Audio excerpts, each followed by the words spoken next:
வாழ்க வளமுடன். ஓம் நமச்சிவாய. அனைத்து தமிழ் உள்ளங்களுக்கும் வணக்கம்.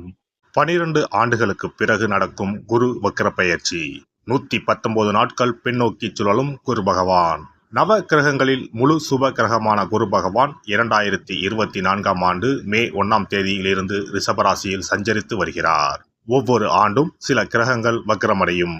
அந்த வகையில் அக்டோபர் மாதம் 9ஆம் தேதி குரு பகவான் ரிஷபராசியில் வக்ரமடைகிறார். இதன் தாக்கம் என்ன? குரு வக்ர பயிற்சி என்றால் என்ன? எத்தனை நாட்கள் நீடிக்கும் என்று பார்க்கலாம்.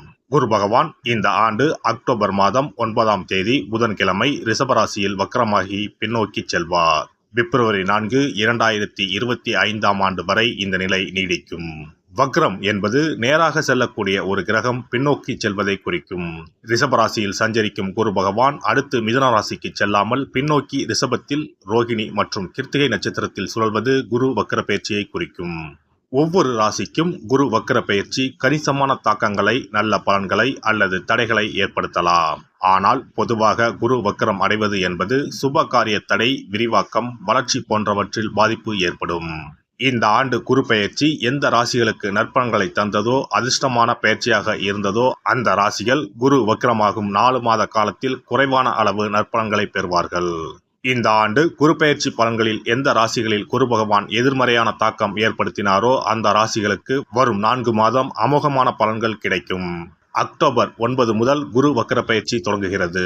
நவம்பர் 15 வரை சனி வக்ர பயிற்சி நீடிக்கிறது. கிட்டத்தட்ட 40 நாட்கள் 2 முக்கியமான கிரகங்கள் வக்கிரமாக சஞ்சரிக்கிறது. இது ஒரு சில ராசிகளுக்கு அபரிமிதமான நற்பலன்களை, அதிர்ஷ்டத்தை வாரி வழங்கும்.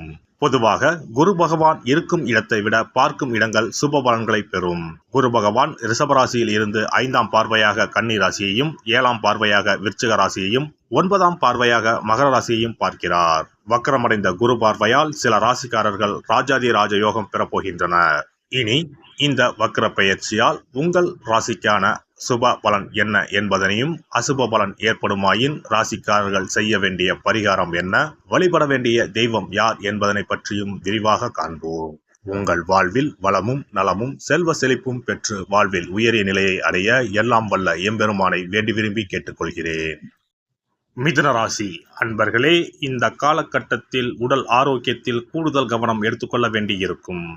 சின்ன சின்ன உடல் உபாதைகள் உங்களை பெரிய அளவில் பயமுறுத்தி பார்க்கும். அந்நிலையில் குலதெய்வ வழிபாடு உங்களுக்கு ஆறுதல் தரும்.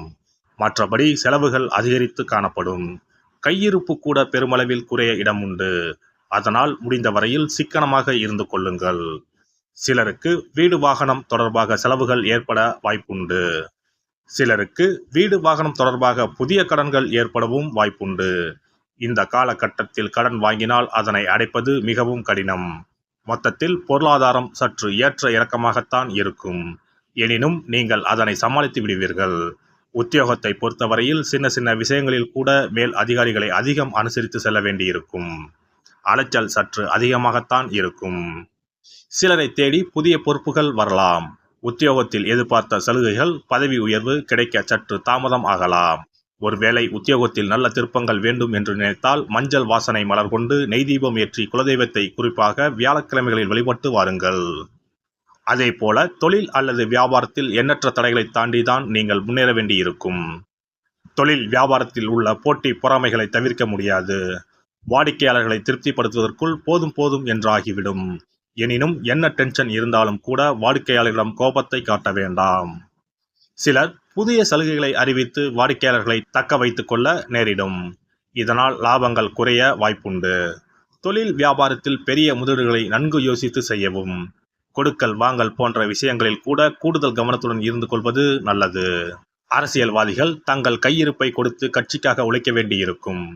சிலர் அரசியலில் இருந்தே விலகிவிடலாமா என்று கூட யோசிக்க தோன்றும். அரசியலில் நேற்று வந்தவர்களுக்கு கூட அதிகார பதவிகள் கொடுக்கப்படலாம். இதனால் மனம் சோர்ந்து போக இடம் உண்டு. முடிந்த வரையில் தலைமையிடம் கோபத்தை காட்ட வேண்டாம். விவசாயிகள் எதிர்பார்க்கும் மகசூலை பெற அதிகம் போராட வேண்டியிருக்கும். களைகள், பூச்சிகள் மூலம் அதிக தொந்தரவு ஏற்படாமல் இருக்க குலதெய்வத்தை வணங்கி வேலையை துவங்குவது நல்லது. கலைஞர்கள் ஏற்ற வாய்ப்பு கிடைக்கும் வரையில் காத்திருக்காமல் அப்போதைக்கு கிடைக்கும் வாய்ப்பை பயன்படுத்தி முன்னேற பாருங்கள். எனினும் இக்காலகட்டத்தில் எண்ணற்ற போட்டி பொறாமைகளை சந்திக்க வேண்டியிருக்கும். எதிலும் பொறுமையை கடைபிடிப்பது நல்லது. பெண்கள் தங்க நகைகளை அடகு வைக்காமல் இருக்க செலவுகளை குறைத்துக் கொள்ள பாருங்கள். தங்கம் கையை விட்டு போகாமல் பார்த்துக் கொள்ளுங்கள். வசதியான பெண்கள் கூட ஆபரணங்களை வாங்கும் சமயத்தில் கூடுதல் கவனத்துடன் இருந்து கொள்ளுங்கள். தங்கம் திருடு போகாமல் எல்லா வழிகளிலும் பார்த்துக் கொள்ளுங்கள். சுபகாரிய பேச்சுவார்த்தைகள் சற்று தாமதமாகலாம். மனம் போல மாங்கல்யம் அமைய அம்பாளை அதிகம் வழிபட்டு வாருங்கள். மாணவ மாணவியர் கூடுதல் முயற்சிகள் எடுத்து படிக்க வேண்டிய காலகட்டம் இதுவாகும். ஞாபக மறதி போன்ற பிரச்சனைகள் வராமல் இருக்க அதிகாலையில் எழுந்து படிப்பது நல்லது. நட்புகளை இனம் கண்டு தேர்வு செய்யுங்கள். வண்டி வாகனங்களில் வித்தைகள் செய்வது நல்லதல்ல. குறிப்பாக தாயாரின் உடல்நிலையில் கூடுதல் கவனம் எடுத்துக்கொள்வது நல்லது. மற்றபடி சிலருக்கு தாய்வழி உறவுகள் வழியில் சின்ன சின்ன சங்கடங்கள் தோன்றி மறையலாம். பெரும்பாலான கிரகங்கள் சாதகம் இல்லாத காலம் என்பதால் நிறைய இறைவனை வழிபடுங்கள். பொறுமையை அதிகம் கடைபிடியுங்கள். நல்லதே உங்களுக்கு நடக்கட்டும். ஒரு முறையாவது குலதெய்வத்தையும் இஷ்ட தெய்வத்தையும் ஒரே நாளில் சென்று வழிபட்டு வாருங்கள். நல்லதே நடக்கும். சிறப்பு தொகுப்பு. இனி வரவே வராது என நினைத்த பணம் திரும்பி வருவதற்கு இதை மட்டும் செய்தால் போதும். நாம் கஷ்டப்பட்டு சேர்த்த அல்லது சம்பாதித்த பணத்தை யாரையாவது நம்பியோ அல்லது அவர்களுக்கு உதவி செய்வதற்காகவோ கொடுத்து ஏமாந்து இருக்கலாம். அப்படி இழந்த பணத்தை திரும்ப இனி வரவே வராது என நினைத்த பணத்தை கூட சில எளிய தாந்திரீக பரிகாரங்களை முறையாக செய்தால் திரும்ப பெற முடியும். இழந்த சொத்து, இழந்த பணம் மற்றும் நகை ஆகியவற்றை திரும்ப வீடு தேடி வர வைப்பதற்கான எளிய பரிகார முறைகள் பற்றி இங்கே தெரிந்து கொள்வோம்.